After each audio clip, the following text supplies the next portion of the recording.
जैसा कि हमने आपको बताया कुछ ही देर में चुनाव समिति की भारतीय जनता पार्टी की पहली बैठक 2024 के लोकसभा चुनाव से पहले पहली बैठक होने वाली है, जिसमें माना जा रहा है कि फाइनल किए जा सकते हैं नाम। इसमें बीजेपी के अध्यक्ष जेपी नड्डा तो उनकी अध्यक्षता में बैठक हो ही रही है। 125 उम्मीदवारों के नाम पर चर्चा होगी और बताया जा रहा है कि प्रधानमंत्री नरेंद्र मोदी भी इस बैठक में कुछ ही देर में शामिल हो सकते हैं।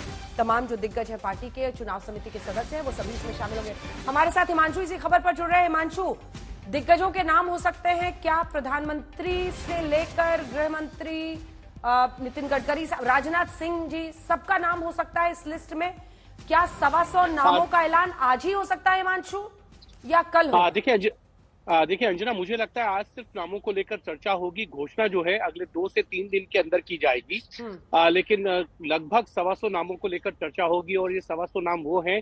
164 सीटें भारतीय जनता पार्टी ने चिन्हित की थी पूरे देश भर में, जो 2019 में बीजेपी जीत नहीं पाई थी, या फिर जो है जिन सीटों पर जीत का मार्जिन कम था, ऐसी सीटें जो है तमिलनाडु में, केरल में, आंध्रा में, तेलंगाना में, बंगाल में, उड़ीसा में, उत्तर प्रदेश की कुछ सीटें हैं जहां वो नहीं जीत पाए थे। इन सीटों को भारतीय जनता पार्टी को लगता है कि अगर यहाँ पे उम्मीदवारों के नामों की घोषणा पहले कर दी जाएगी तो उम्मीदवारों को प्रचार का समय भी मिल जाएगा।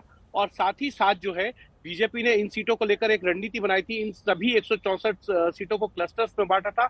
इन क्लस्टर्स में प्रधानमंत्री नरेंद्र मोदी, गृह मंत्री अमित शाह, राजनाथ सिंह, जेपी नड्डा ने तमाम पिछले 6 महीनों में सभाएं की हैं और कई ऐसे फंक्शंस किए हैं प्रधानमंत्री नरेंद्र मोदी में, जिसने वहां पे बड़ी बड़ी परियोजनाओं का जो है शुभारंभ भी किया है और साथ ही साथ जो है शिलान्यास भी किया है। तो कहीं ना कहीं बीजेपी इस रणनीति के तहत है कि उम्मीदवारों के नाम की घोषणा कर दी जाए जिससे ज्यादा समय मिले। जी हिमांशु, पीएम पहुंचने वाले हैं इस बैठक के लिए, वो भी शामिल होंगे?